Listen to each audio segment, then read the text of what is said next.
Olá pessoal, tudo bem? Como vão? Prazer em vê-los. Vamos começar a matéria para a prova P2. Aula 6, módulo 3, a gente continua falando de combustão, só que o assunto agora é poder calorífico. Qual é a definição de poder calorífico? Dá uma olhada aqui no primeiro exemplo que ajuda a entender.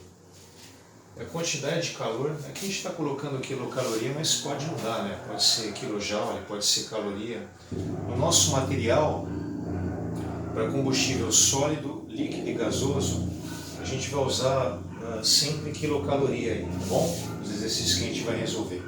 Pelo menos aqueles que eu vou mostrar aqui nas nossas aulas. O valor está dado por mol aqui, só que poder calorífico não é expresso em quilocaloria por mol do combustível. No caso, o combustível aqui na situação da letra A é o carbono. Aquelas condições que estão ali em cima, depois eu comento, tá? Para combustível sólido, líquido e gasoso, você pode representar o resultado por quilo de combustível. Para achar o poder calorífico, então, eu vou ter que mudar isso aqui de mol para quilo. Também vou te apresentar, aqui na letra C, nessa última situação aqui, quilocaloria por metro cúbico, mas aí só vale quando o combustível for gasoso. E nessa situação aqui particular, metro cúbico de combustível gasoso, a gente vai considerar as condições normais, que são as CNTP, condições normais de temperatura e pressão. Depois eu falo melhor disso quando chegar aqui, tá? Esses processos de combustão, de queima, podem acontecer a pressão constante e a volume constante. Se a pressão for constante, o ambiente está aberto, ocorre variação no volume do gás, do início em relação ao final da reação. Se for o contrário, volume constante, aí o recipiente está fechado, o volume dele não se modifica, tudo bem? Aí o que ocorre é uma variação da pressão. Qual das situações a gente vai estudar? Sempre pressão de uma atmosfera, temperatura 25. Olha, é bom deixar claro porque quando a gente está dando aula disso aqui, né, lá na Química Tecnológica, na Engenharia, começa a falar de poder calorífico, o aluno questiona muito isso, né? A gente vai considerar que no sistema térmico a temperatura na entrada é 25, claro que a temperatura aumenta demais, né? A temperatura fica altíssima por conta da produção de gases em alta temperatura, a liberação de calor. O exemplo do carbono, né? Cada mol libera 94,1, você vai ver por quilo, para quilo de combustível como isso vai aumentar. Então o calor no sistema ele aumenta demais. É feito um resfriamento, a gente vai falar melhor disso mais para frente. Dependendo desse resfriamento, aí você pode ter o PCS, que é o poder calorífico superior, ou o poder calorífico inferior. Mas aí vai ser a próxima lousa, tá? Deixa eu explicar isso aqui, depois a gente avança, tá? Então, no início 25, na saída 25, vai ter um resfriamento. Só que já vou adiantar antes que alguém questione isso na hora que estiver assistindo o vídeo, né? E for pesquisar, vai encontrar isso aí. Isso é uma situação teórica. São condições que a gente está considerando para fazer o cálculo. Na prática, no real, não é assim, tá? A temperatura no final, mesmo que você faça um resfriamento, ela acaba saindo próximo da temperatura de ebulição da água, certo? Pode pegar a temperatura de ebulição da água como referência aí, tá? Então já não valeria isso aqui que eu estou falando. E o poder calorífico medido a pressão constante não é o mesmo do que o volume constante. Entenda que quando você está medindo alguma coisa, você tem que manter aquelas condições de estudo. É empírico a determinação do poder calorífico. Como é que é feita a determinação desse valor de 94,1 quilocaloria por mol? Aqui no hidrogênio, 68,3 quilocaloria por mol para formar água líquida. Já vou te falar isso aí. Só terminar o caso da pressão constante e volume constante. Quando a pressão é constante, o ambiente é aberto. O sistema onde está acontecendo a combustão, ele é aberto. O que acontece? Uma variação do volume. Quando ocorre a expansão do volume, o processo tem uma realização de trabalho para que ocorra essa expansão. Aí o que acaba acontecendo? O poder calorífico vai abaixar, porque na hora que acontece a expansão, a realização do trabalho, ela provoca uma perda no calor liberado, porque o processo consome calor no momento da expansão. Agora, a volume constante, recipiente fechado, isso não vai acontecer. Portanto, o poder calorífico medido a volume constante seria maior do que a pressão constante. Mas falado isso, eu não vou mais comentar esse tipo de coisa, porque o que interessa para nós são as condições que a gente vai estudar, né? É isso que eu estou comentando, tem no material de vocês, né? Esse módulo 3, eu já mandei para a minha turma desde o começo do semestre. Aí. Se os outros professores não entregaram ainda, devem estar fazendo isso semana que vem. Isso aqui é a matéria da semana que vem, né? O início aí da matéria de P2. Bom, então a 1 atm, 25 graus, como é que é medido isso aqui? É um aparelho chamado calorímetro. Mais especificamente, né, mas também é considerado um calorímetro, uma bomba calorimétrica é medido o poder calorífico, ajuda, auxilia na determinação do poder calorífico de combustão. O que você pode extrair de uma bomba calorimétrica é a quantidade por mol, é a quantidade por quilo, a quantidade por grama, o que você quiser, depende da quantidade que você está colocando de amostra. Ela vai te ajudar a determinar o poder calorífico. A bomba calorimétrica, ela tem uma parte que é a bomba calorimétrica, você tem um recipiente maior, né, onde tudo isso está dentro dele. A bomba calorimétrica é onde vai acontecer a queima do combustível. E aí você tem um polo positivo e negativo chegando lá para dar ignição, começar a queima, né? Porque precisa dar faísca para começar a queima. E a bomba calorimétrica está dentro de um recipiente externo, a bomba, né? Que é chamado de recipiente calorimétrico. Lá dentro você tem água.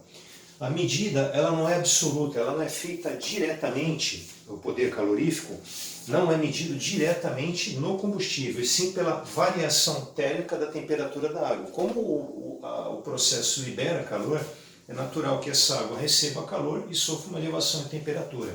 Portanto, você precisa de um termômetro encaixado nesse recipiente externo, onde está a bomba calorimétrica, para poder ver a variação da temperatura da água antes e depois. Aí você consegue medir o calor liberado. O calor liberado na queima do combustível é o calor que foi absorvido pela água para aumentar a temperatura.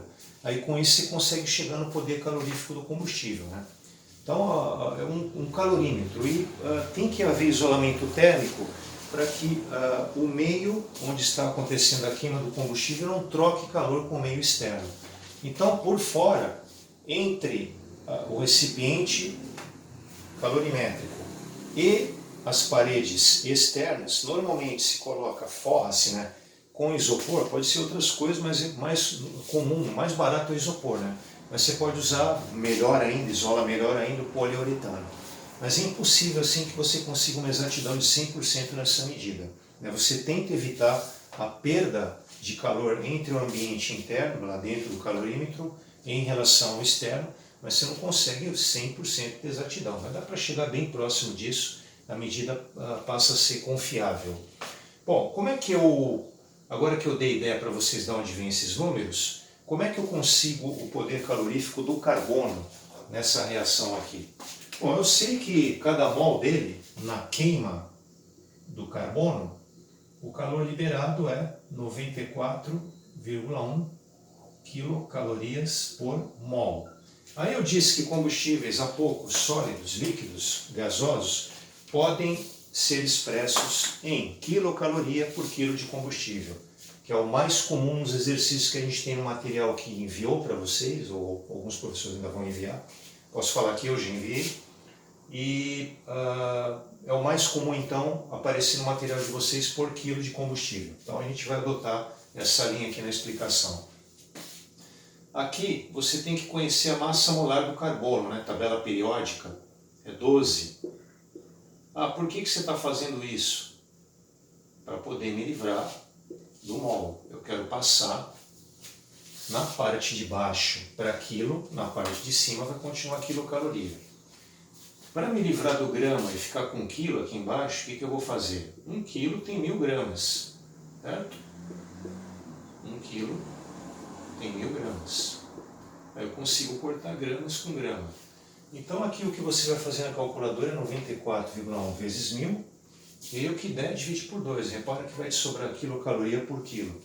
Eu fiz aqui como nas outras aulas, né? Quando aparece cálculos assim que a gente tem que pegar a calculadora para fazer, eu já deixei o valor aqui, 7.841, para não perder tempo na aula, né? 0,7 quilocaloria por quilo. Então o que você está vendo aí? Ó? Que eu estou representando a queima do carbono. O comburente sempre tem que ter oxigênio na queima para produzir gás carbônico, libera essa quantidade de calor por mol.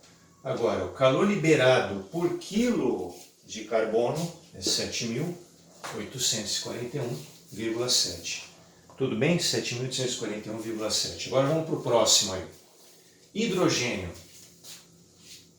Queima a presença do oxigênio formando água líquida. Então, queima do hidrogênio para formação de água líquida. Calor liberado, 68,3 quilocaloria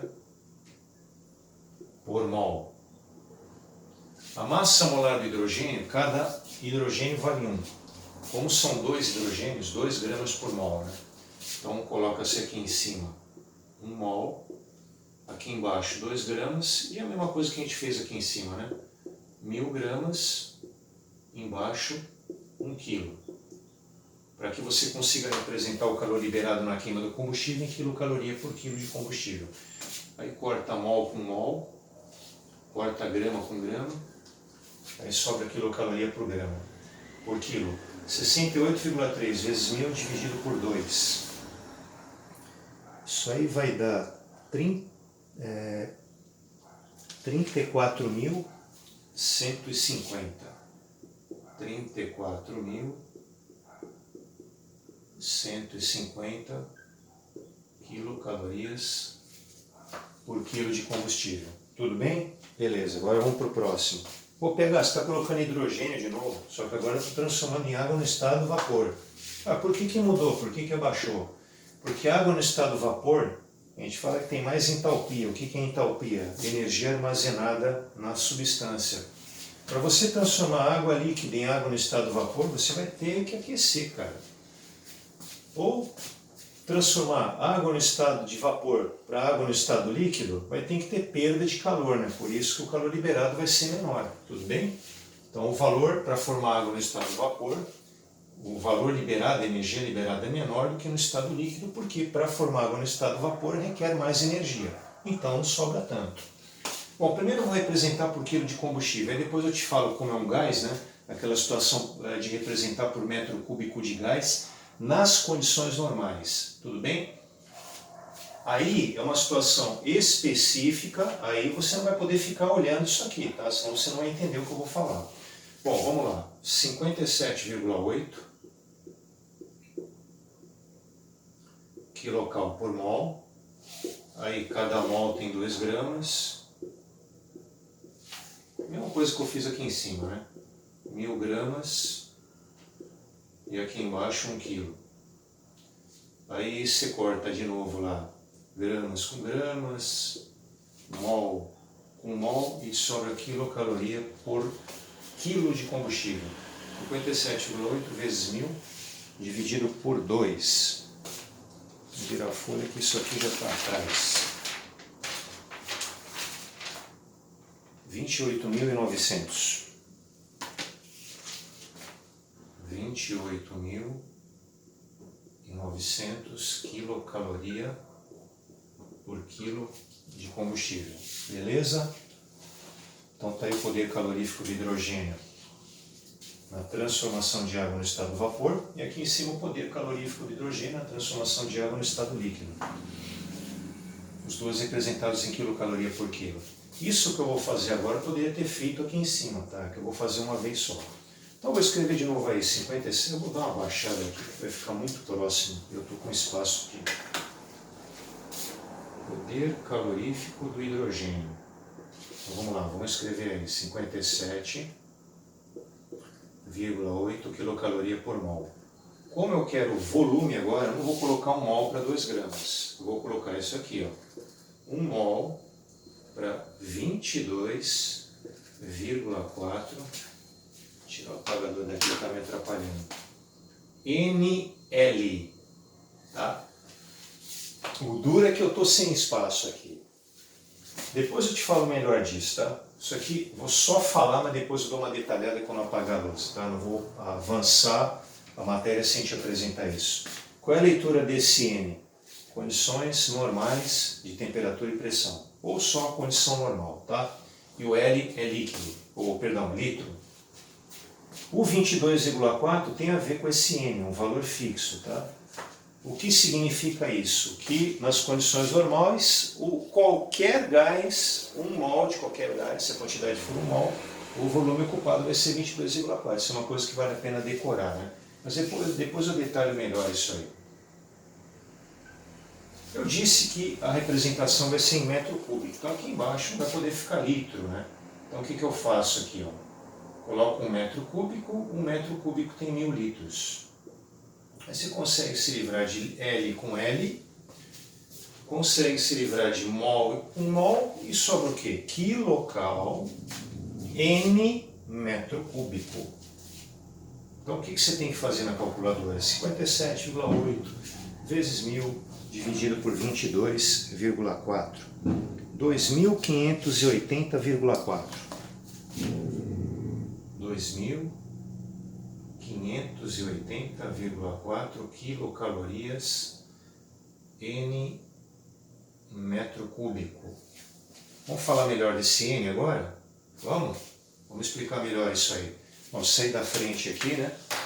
Que depois para estudar, naquele pause, copia no caderno. Você deve estar de saco cheio de me ouvir falando isso toda hora. Puta, vou sair da frente para você dar o pause e copiar no caderno. Velho, é o seguinte, se eu fosse você, eu fazia isso. Senão você não vai ter caderno, vai ficar com aula gravada só. Porém, eu tenho um aluno que não copia nada, ele só fica tirando foto, tá bom? E aí o cara estuda pelas imagens. Eu não curto isso e eu reparo que a maioria dos alunos também não. Porém, aí vai dar preferência de cada um. Agora, se eu não saio da frente, aí fica difícil dar oportunidade para o cara de copiar depois, né? A gravação está indo tudo bem aqui. Galera, eu vou apagar isso aí, tá bom? Ó, tô indo, ainda mais que a matéria é nova, eu tô indo na manha, não tô correndo, para você tentar acompanhar aí, né? Agora, como é que isso vai ser cobrado em exercício? Isso é assunto para a nossa próxima aula, né, cara? Aí eu vou pegar exercício e vou começar a fazer.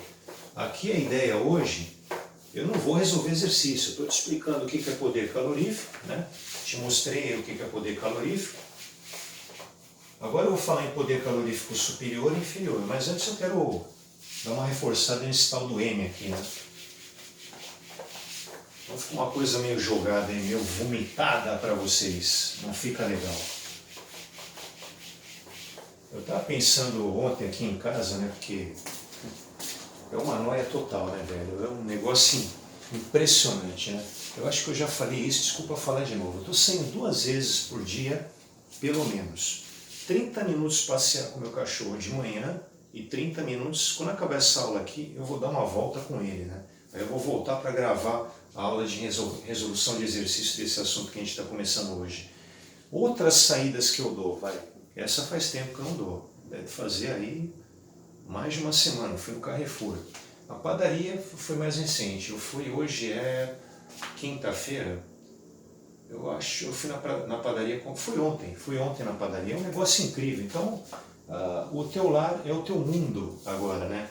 Aí eu estava pensando, né? Isso não vale para os meus alunos, aí vale para os alunos dos outros professores. Os caras não me conhecem, né?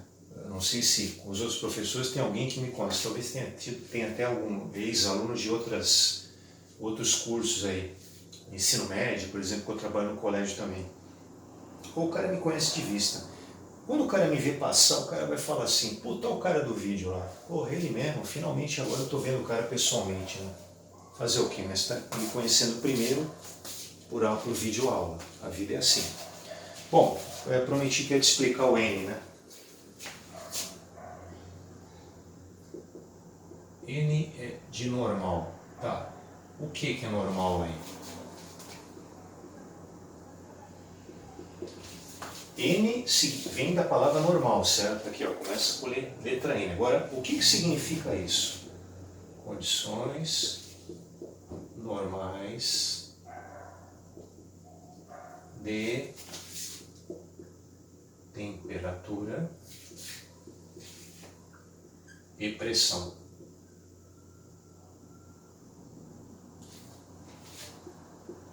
De um gás. Isso aqui que eu estou falando vale para gás, tá bom? Isso aqui é as famosas CNTP, né? Condições normais de temperatura e pressão. Esquece aquele papo lá de 25 graus. Nessas condições, a temperatura é 0 graus e pressão 1 atm. Você está reparando aí que a pressão ela continua a mesma. Ah, poderia expressar 25 graus? Poderia, cara, mas o N não significa a temperatura de 25 graus, sim, 0 graus, tá? E o que me ajuda a saber isso? 1 mol de qualquer gás nessas condições, então está aqui, ó, 1 mol de qualquer gás ocupa o volume de 22,4 litros. Por isso que apareceu aquele 22,4 litros. Se o N é de condições normais, tá bom?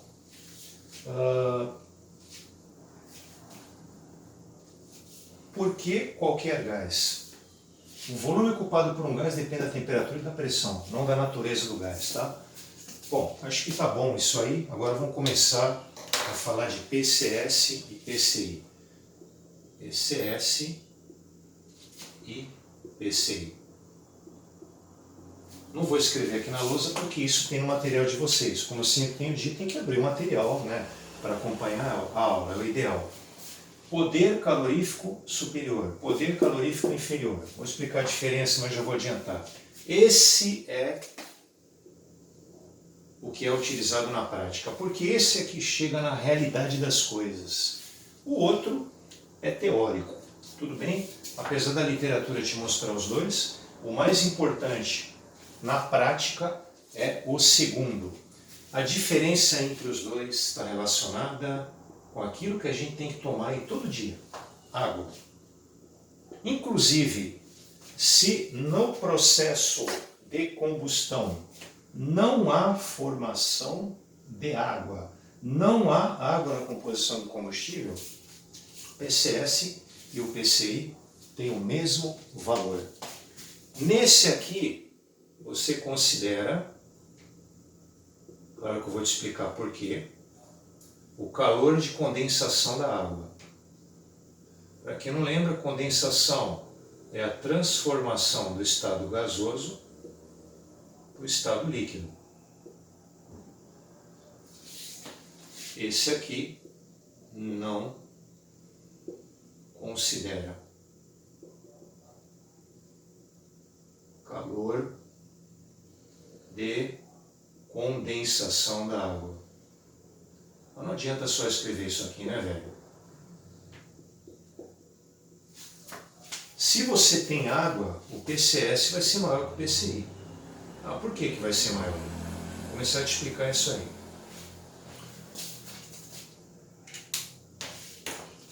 Aqui você está queimando o combustível, eu mostrei na luz anterior. Uma certa quantidade de calor vai ser liberada.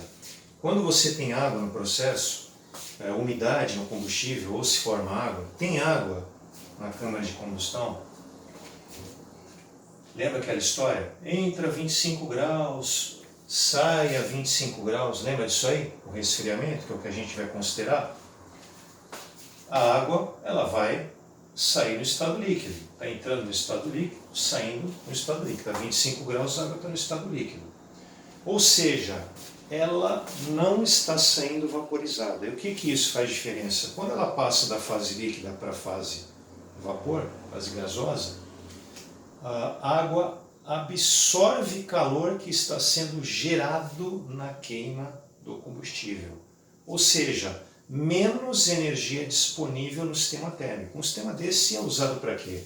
Movimentar motores, movimentar uma turbina para depois movimentar um gerador de energia elétrica, né? Em termoelétricas, por exemplo. Então, toda energia que você conseguir, térmica a mais energia mecânica, mais energia elétrica você vai ter.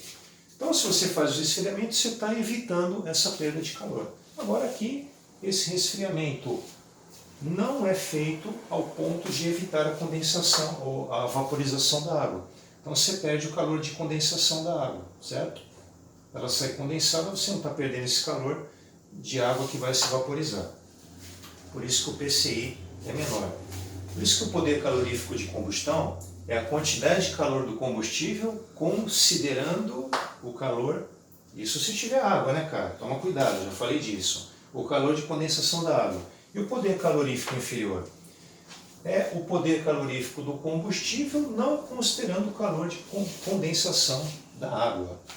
Outro motivo por que esse aqui é a realidade.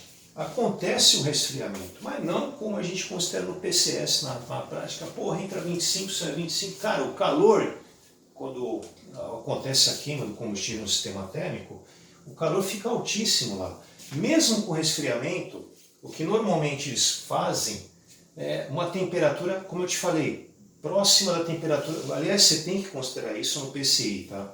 Temperatura de ebulição da água, em torno de 100 graus. Isso significa que a água vai estar vaporizada. Tudo bem? Então essa é a diferença entre os dois. Agora, como é que você passa de um para o outro na hora que vai fazer exercício, né? Eu preciso de mais lousa e tal, vou ter que apagar isso aí, tá? Depois separe mais e copia. Deixa eu ver como é que está indo a gravação aqui. Legal, sem problemas. Apanhei mais no começo, agora estou ficando esperto.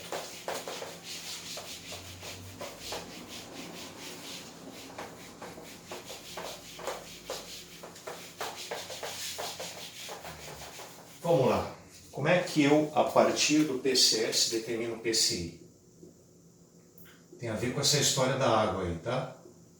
PCS menos ml. Tudo bem? Então, o poder calorífico superior, você tem lá, por exemplo, vamos pegar aquela primeira lousa. Tem carbono e tem hidrogênio no combustível. Aí você achou lá o poder calorífico do hidrogênio, achou o poder calorífico do carbono. Se não tiver oxigênio na composição do combustível, é só somar os dois poderes caloríficos. E se tiver hidrogênio na composição do combustível, deixa para quando a gente for resolver exercício, cara. Vou falar disso agora não vale a pena numa primeira aula. Claro que vai influenciar. Agora, o PCI vai ser a diferença daquilo que você tem, que é o PCS, a soma do poder calorífico dos combustíveis, menos o calor de condensação da água que você não vai ter disponível, porque a água se vaporizou. Acontece a perda de calor para transformar de água líquida para o estado gasoso. E esse calor vai diminuir o poder calorífico, né? Porque você vai ter uma perda de energia térmica. Isso aqui, esse M, não adianta só escrever M, né, velho? É a massa de água que sai nos fumos, formada em reação de combustão e até se tiver umidade no combustível, tem que ficar esperto. E o L, vamos colocar ele aqui embaixo, é o calor latente, tá bom? Vou escrever direito, né, cara? Senão não dá. Calor latente pode ser vaporização ou condensação, tá? Tudo vai depender do contexto. E o valor do L da água é 586 calorias por quilo. Vê se é isso mesmo, cara.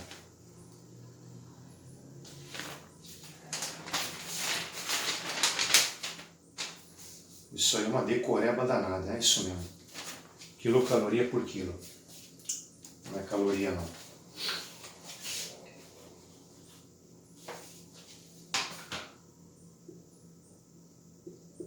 Poderia ser caloria por grama também, né? Mas eu vou deixar como está no material de vocês, está assim, ó. Poderia ser caloria por grama ou quilocaloria por quilo, tá bom? É importante que vocês não façam confusão com aquele quilo que apareceu antes, né? Quilo de combustível, tá? Qual é a leitura que você tem que fazer desse negócio que eu escrevi aí, do hélio, calor latente de vaporização, condensação?